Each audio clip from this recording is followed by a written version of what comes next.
देखिए, अगर आप में कुछ करने की इच्छा हो तो इस दुनिया में कोई भी काम असंभव नहीं है। देखिए, आज है 15 दिसंबर का दिन और आज के वीडियो में टोटल 11 मोस्ट इम्पोर्टेंट प्रश्नों पे हम चर्चा करेंगे। देखिए, आज के वीडियो में जितने भी प्रश्न हैं ये बहुत ही खास हैं, तो शुरू से लास्ट तक वीडियो में बने रहिए। और आज के वीडियो के पीडीएफ को जो है आप हमारे वीडियो के डिस्क्रिप्शन बॉक्स से डाउनलोड कर सकते हैं और साथ में टेलीग्राम चैनल से भी डाउनलोड कर सकते हैं। और देखिए, जो लोग नए हैं वो चैनल को सब्सक्राइब जरूर कर लेंगे और साथ में बेल आइकन प्रेस कर देंगे ताकि आने वाले सभी वीडियो के नोटिफिकेशन आपको ऑटोमेटिक और सबसे पहले मिल जाए। और वीडियो को लाइक और शेयर भी कर दिएगा।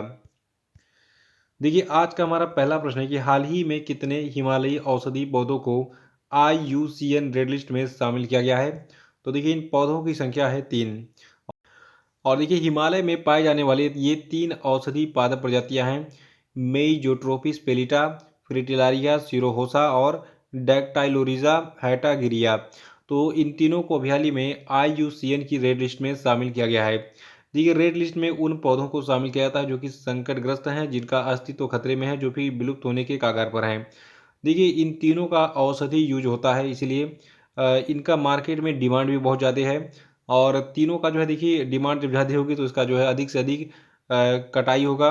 तो अधिक से अधिक कटान के कारण और इसका फिर से जो है ट्रांसप्लांटेशन ना होने के कारण जो है ये तीनों जो है औषधि पौधे खतरे में हैं। तो इन तीनों को जो है IUCN की रेड लिस्ट में शामिल किया गया है। और देखिए, अगला है कि हाल ही में प्रधानमंत्री ने किस राज्य में 75,000 करोड़ रुपए की परियोजनाओं का शुभारंभ किया? तो देखिए, पीएम मोदी ने भी हाल ही में महाराष्ट्र में 75,000 करोड़ रुपए की परियोजनाओं का शुभारंभ किया है। और देखिए, इन 75,000 करोड़ रुपए की परियोजनाओं में 1,500 करोड़ रुपए से अधिक की राष्ट्रीय रेल परियोजनाएं शामिल हैं और national institute of one health Nagpur और नाग नदी प्रदूषण उप मिशन परियोजना नागपुर शामिल है। और देखिए, इस कार्यक्रम के दौरान, यानी कि जब ये 75,000 करोड़ रुपए की परियोजनाओं का शुभारंभ कर रहे थे पीएम मोदी, तो इसी कार्यक्रम के दौरान पीएम मोदी ने central institute of petrochemicals engineering and technology Chandrapur का भी जो है राष्ट्र को समर्पित किया। ठीक है, तो जो आपका एक अलग से क्वेश्चन यहाँ पे पूछा सकता है एग्जाम में कि central institute of petrochemicals engineering and technology जो है ये संस्थान कहाँ पे स्थित है? तो ये महाराष्ट्र में स्थित है और इसका अभी हाल ही में इसको अभी हाल ही में जो है पीएम मोदी ने समर्पित किया है देश को। और ये है कहाँ पे? ये चंद्रपुर में है, ये महाराष्ट्र के चंद्रपुर में है, बना है central institute of petrochemical engineering and technology. और इसके साथ में देखिए, centre for research management and control of haemoglobinopathies Chandrapur का भी जो है उद्घाटन किया पीएम मोदी ने। तो चंद्रपुर में 2 इंस्टीट्यूट बनाए गए हैं, कौन कौन सा है? एक तो आपका centre for research management and control of haemoglobinopathies है और दूसरा कौन सा है? दूसरा है central institute of petrochemicals engineering and technology Chandrapur.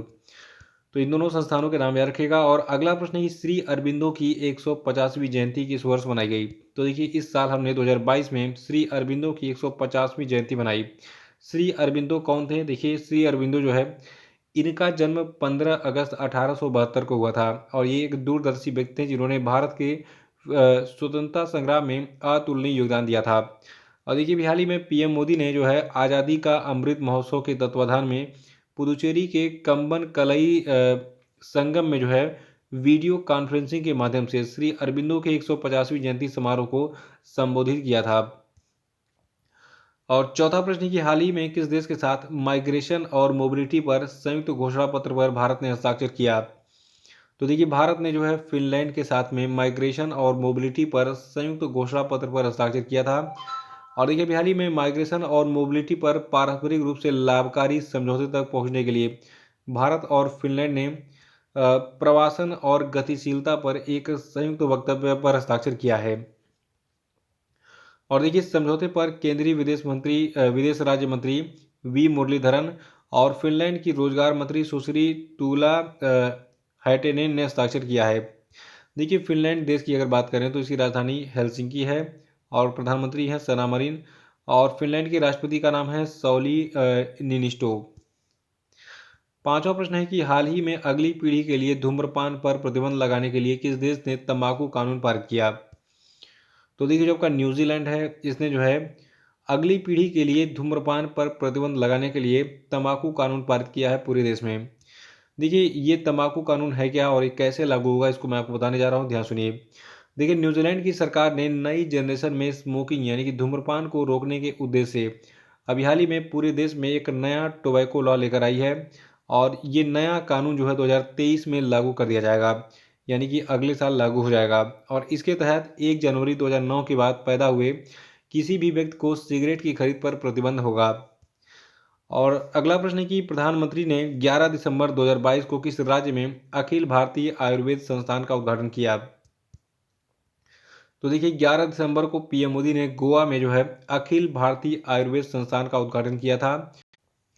और देखिए पीएम मोदी ने 11 दिसंबर को 3 संस्थानों का जो है उद्घाटन किया था। ये संस्थान कौन कौन से हैं? देखिए पहला तो आपका है अखिल भारतीय आयुर्वेद संस्थान, जिसको गोवा में बनाया गया है। और दूसरा गाजियाबाद में जो है आपका राष्ट्रीय यूनानी चिकित्सा संस्थान, और दिल्ली में राष्ट्रीय होम्योपैथी संस्थान का जो है उद्घाटन किया था। और देखिए पीएम मोदी ने 9वीं विश्व आयुर्वेद कांग्रेस और आरोग्य एक्सपो में भाषण दिया। और गोवा के मुख्यमंत्री प्रमोद सावंत ने कहा कि धारगल में अखिल भारतीय आयुर्वेद संस्थान में गोवा वासियों के लिए 50% आरक्षण होगा। यानी कि गोवा में एक प्लेस है जिसका नाम है धारगल, तो वहाँ पर इस अखिल भारतीय आयुर्वेद संस्थान को जो है बनाया गया है। और इस संस्थान में जो है देखिए चूंकि ये गोवा में बना है, तो गोवा वासियों के लिए इसमें 50% आरक्षण की भी घोषणा कर दी गोवा के मुख्यमंत्री प्रमोद सावंत ने। बाकी 2 संस्थान आपके जो है जो बने हैं, इनमें से एक आपका जो है गाजियाबाद में बना है, जिसका नाम है राष्ट्रीय यूनानी चिकित्सा संस्थान। और एग्जाम में अलग से प्रश्न ये पूछा जाएगा कि अभी हाल ही में पीएम मोदी ने किस स्थान पर बने राष्ट्रीय यूनानी चिकित्सा संस्थान का उद्घाटन किया? तो देखिए ये प्लेस आपका है गाजियाबाद। और गाजियाबाद जो है ये उत्तर प्रदेश में पड़ता है, ठीक है, याद रखिएगा, उत्तर प्रदेश का जिला है गाजियाबाद। दिल्ली से सटा है, इसलिए इसको एनसीआर कहते हैं, यानी कि नेशनल कैपिटल रीजन कहते हैं। और तीसरे संस्थान के बारे में आपको बता दूं, देखिए जो आपका तीसरा संस्थान है ये आपका दिल्ली में है, ठीक है। दिल्ली में क्या है, इसका नाम क्या है, राष्ट्रीय होम्योपैथी संस्थान, ठीक है। तो दिल्ली में बना है राष्ट्रीय होम्योपैथी संस्थान। और सातवां प्रश्न है कि किस क्रिकेटर ने एक दिवसीय पारी में सबसे तेज 200 रन बनाने के क्रिस गेल के रिकॉर्ड को तोड़ दिया है? देखिए खिलाड़ी हैं, बहुत ही चर्चा में है, जिनका नाम है ईशान किशन, ठीक है। तो ईशान किशन का नाम आपने जरूर सुना होगा। और अगर आप क्रिकेट प्रेमी हैं तो आपको पहले से पता होगा ये चीज़, ठीक है। तो इसको जो है मैं बता देता हूँ क्वेश्चन के फॉर्मेट में कैसे एग्जाम में पूछा जाएगा। एग्जाम में प्रश्न आएगा कि किस क्रिकेटर ने एक दिवसीय पारी में सबसे तेज 200 रन बनाने के क्रिस गेल के रिकॉर्ड को तोड़ दिया? तो इनका नाम है ईशान किशन, ये भारतीय क्रिकेटर हैं। देखिए अभी हाल ही में बांग्लादेश के खिलाफ सीरीज में तीसरे और आखिरी वनडे में युवा भारतीय खिलाड़ी ईशान किशन ने कई रिकॉर्ड कायम किए। देखिए जो आपके ईशान किशन है ये एक दिवसीय अंतर्राष्ट्रीय मैचों में दोहरा शतक यानी कि डबल सेंचुरी बनाने वाले इतिहास के 6वें और सचिन तेंदुलकर, रोहित शर्मा और वीरेंद्र सहवाग के बाद भारत के चौथे बल्लेबाज बन गए। और देखिए इन्होंने 126 गेंदों में दोहरा शतक बनाया था, यानी कि अभी जो इन्होंने रिकॉर्ड बनाया था ये 126 गेंदों में 200 रन बनाने का रिकॉर्ड बनाया था, डबल सेंचुरी, ठीक है। और देखिए ये इस उपलब्धि को हासिल करने वाले दुनिया के 8वें प्लेयर बन गए हैं। और ईशान किशन ने जो है क्रिस गेल के सबसे तेज एक दिवसीय पारी के 200 रन के रिकॉर्ड को तोड़ दिया है। तो कई सारे रिकॉर्डों के बारे में हमने चर्चा कर ली, जैसे कि जो आपकी ईशान किशन है ये जो है दोहरा शतक लगाने वाले इतिहास के 6वें खिलाड़ी हैं, यानी कि अब तक केवल जो है 5 खिलाड़ियों ने डबल सेंचुरी मारी थी, और ये 6वें खिलाड़ी बन गए हैं कौन, ईशान किशन।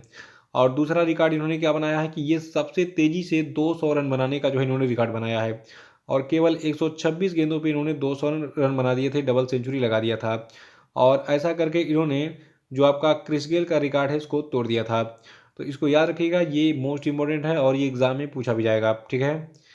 और आठवां प्रश्न है कि भारत में नवंबर 2022 के लिए उपभोक्ता मूल्य सूचकांक आधारित खुदरा मुद्रास्फीति कितनी थी?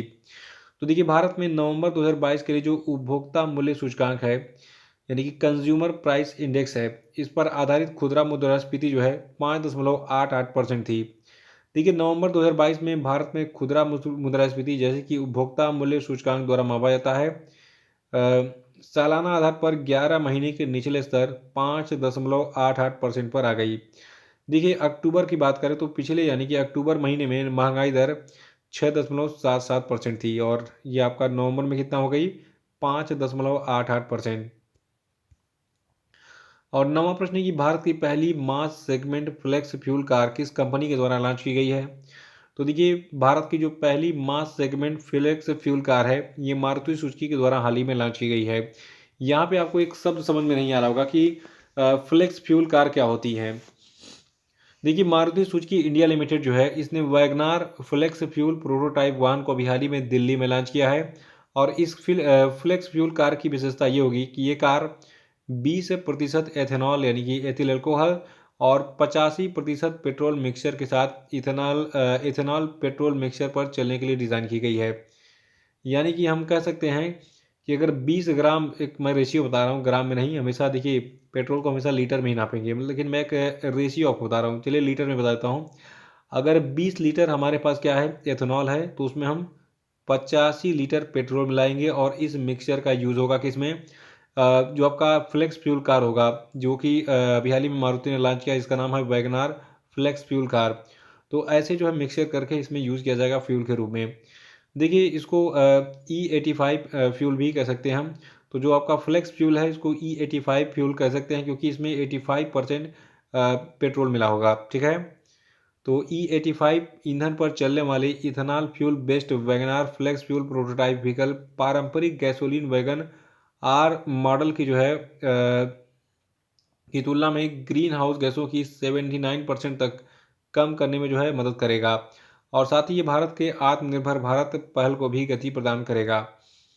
और 10वां प्रश्न है कि हाल ही में कोलेजियम ने सुप्रीम कोर्ट के लिए हाई कोर्ट के कितने जजों के नामों की सिफारिश की है। तो देखिए कोलेजियम ने सुप्रीम कोर्ट के लिए भी हाल ही में 5 हाई कोर्ट के जजों को के नामों की सिफारिश की है कि इनको अभी हाल ही हाई कोर्ट से लाकर सुप्रीम कोर्ट में अपॉइंट किया जाए। और ये 5 जज कौन से हैं, कहाँ कहाँ पे काम कर रहे हैं वर्तमान में, अभी इनके नाम मैं आपको बताता हूँ। देखिए पहले का नाम है पंकज मित्तल, ये राजस्थान हाई कोर्ट के चीफ जस्टिस हैं वर्तमान में। और दूसरे व्यक्ति जिनके नाम की सिफारिश की गई है, उनका नाम है संजय करोल, ये पटना हाई कोर्ट के चीफ जस्टिस हैं। और तीसरे व्यक्ति हैं पीबी संजय कुमार, ये मणिपुर हाई कोर्ट के चीफ जस्टिस हैं। चौथे हैं जस्टिस असानुद्दीन अमानुल्लाह, ये पटना हाई कोर्ट के जज हैं। और जस्टिस मनोज मिश्रा, ये इलाहाबाद हाई कोर्ट के जज हैं। तो इन सभी को जो है मतलब आप सुप्रीम कोर्ट में लाने के लिए कोलेजियम ने इनके नामों की सिफारिश की है। और अगला प्रश्न है कि हाल ही में भारत के मुख्य न्यायाधीश DY चंद्रचूड़ ने ओडिशा के कितने जिलों में डिजिटलीकरण केंद्रों का उद्घाटन किया। तो देखिए अभी हाल ही में भारत के मुख्य न्यायाधीश DY चंद्रचूड़ ने ओडिशा के 10 जिलों में डिजिटलीकरण केंद्रों का उद्घाटन किया है। और ये 10 जिले आपके हैं अंगुल, भद्रक, झारसुगुड़ा, कालाहांडी, क्योंझोर, कोरापुट, मलकानगिरी, मयूरभंज, नयागढ़ और सोनपुर। देखिए ये जो ज़िले हैं जिनका डिजिटलीकरण किया जा रहा है, जो डिजिटलीकरण केंद्र बनेंगे यहाँ पे, तो इनका उद्देश्य होगा आसपास के असाइन किए गए जिलों के निपटाए गए केस रिकॉर्ड को डिजिटलाइज करना। तो ये थे आपके आज के सभी महत्वपूर्ण करंट अफेयर। और अब हम बात करेंगे आज के सभी क्वेश्चन अपडेट पे। देखिए आज का पहला प्रश्न आपके लिए कि हाल ही में किस स्थान पर भारत चीन के सैनिकों में हिंसक झड़प हुई, बताइए। और अगला कि हाल ही में किस राज्य ने अपने स्वदेशी बद्री गाय के आनुवंशिक विकास की योजना बनाई है, बताइए। और देखिए 20वां Kathmandu international mountain film festival कहाँ पर आयोजित हुआ, बताइए। चौथा कि किस देश के खिलाड़ी जोस बटलर ने नवंबर 2022 का ICC player of the month का अवार्ड जीता है, बताइए। और पांचवा कि 25वां Chandrashekarendra Saraswati national eminence award किसको मिला, बताइए। और अब हम बात करेंगे कल के पूछे गए सभी क्वेश्चन अपडेट के क्षेत्रों की। प्रश्न हमारा था कल का कि गुजरात के 18वें मुख्यमंत्री कौन बने हैं। तो देखिए इनका नाम है भूपेंद्र पटेल। और देखिए दीपांकर दत्ता जो है ये 12 दिसंबर 2022 को सुप्रीम कोर्ट के न्यायाधीश के रूप में अपॉइंट हुए हैं। और भारतीय ओलंपिक संघ की पहली महिला अध्यक्ष बनी है PT उषा। और गोवा में जो आपका मोपा इंटरनेशनल एयरपोर्ट बना है ये मनोहर पर्रिकर के नाम पर रखा गया है। और हाल ही में किरोड़ी साल मीणा ने समान नागरिक संहिता विधेयक पेश किया था। समान नागरिक संहिता क्या है, ये परसों के वीडियो में आपको इसकी डिटेल मिल जाएगी, उसको जरूर पढ़ लीजिएगा क्योंकि ये एग्जाम में पूछा जाएगा। तो आपको ये वीडियो कैसा लगा, इसको लाइक और शेयर कर दीजिएगा, कमेंट बॉक्स में अपनी प्रतिक्रिया जरूर दीजिए। धन्यवाद।